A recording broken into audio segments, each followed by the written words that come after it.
Welcome to The Explainer. Today, we're going to try and distill a pretty complex theory about a massive global shift, and it all comes from one really provocative source. All right, so we are diving into a video from a YouTube channel called Promethean Overviews, and their whole thesis is, well, it's a big one. They're arguing that a crisis with Iran is basically being used as the trigger for a historic global restructuring. Okay, so let's get right to the core of it. What's the big idea here? Well, the source argues that the United States is making this really sharp pivot, turning away from a 50-year strategy that they call managed decline. And this is how the source kind of lays out that pivot. It's a really stark contrast, right? You've got the past, which they frame as this era of managed decline, held back by what they call a climate cult. And then you have the future, this new American century that's all about industry, science, and the freedom to grow. The big thing to get here is that according to them, this isn't just some minor policy change. No, we're talking about a complete ideological U-turn. So you might be asking, how does a massive shift like this even get started? Well, according to this video, it all begins with one single critical move. It's a deregulatory action, legally ending the idea that CO2 is a pollutant. The source literally calls this the first domino to fall and says it's designed to unravel like 15 years of environmental regulations. Okay, so that's the what. But what about the how? What's the main tool the source claims is being used to actually make this industrial revival happen? I mean, how do you go from a policy change to a full-blown mobilization? The video points to something called the Defense Production Act, or DPA. This is the legal and historical backbone for the whole thing. It's an act from the Cold War era, and it gives the president these really broad powers to direct the entire domestic industrial base for national security. Think of it like the famous arsenal of democracy mobilization back in World War II. And get this, according to the source, this isn't just some theory on paper. They claim the administration has already activated the DPA by signing 5 specific memos, and these memos target the absolute core of the economy. We're talking coal and minerals, natural gas, petroleum, the entire national grid, and even big nuclear projects. By calling each one a national security emergency, the crucial point they're making is that this is being treated like a wartime effort. And just to give you a sense of the sheer scale we're talking about, the source puts a huge number on it. $462 billion in financing capacity. Now, to put that into perspective, the video compares it to the Marshall Plan, the program that rebuilt Europe after World War II. They calculate that plan would be about $170 billion in today's dollars. So yeah, we are talking about an absolutely massive financial mobilization here. Okay, so that's the big picture plan. But how does this actually look on the ground? Well, according to the video, it all starts by tackling a really critical vulnerability in the system. The video zooms in on a major dependency problem: large power transformers.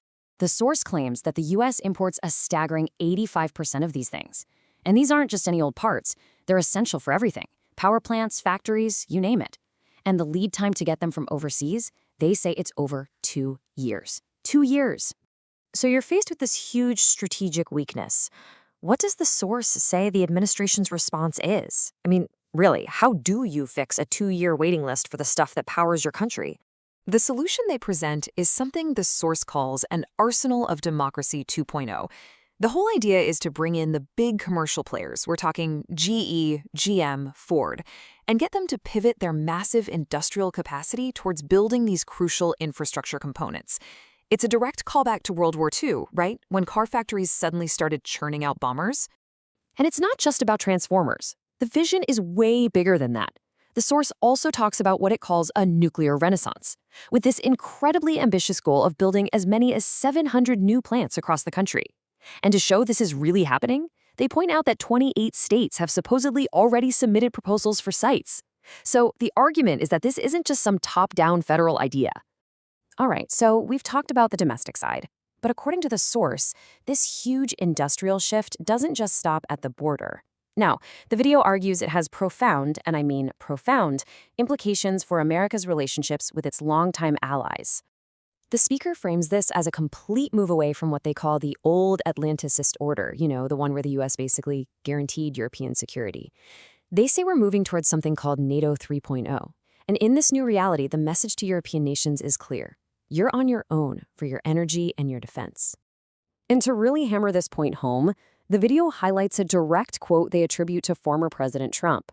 The source uses this to show what they see as a fundamental change in attitude, A shift away from being a protector to a new stance that, well, it views allies with a lot of skepticism and demands they stand on their own 2 feet.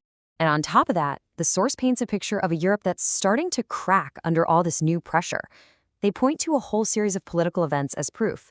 You've got Hungary demanding Russian gas again, Bulgaria electing a leader they describe as a realist, and then there's what they call major political instability over in the United Kingdom.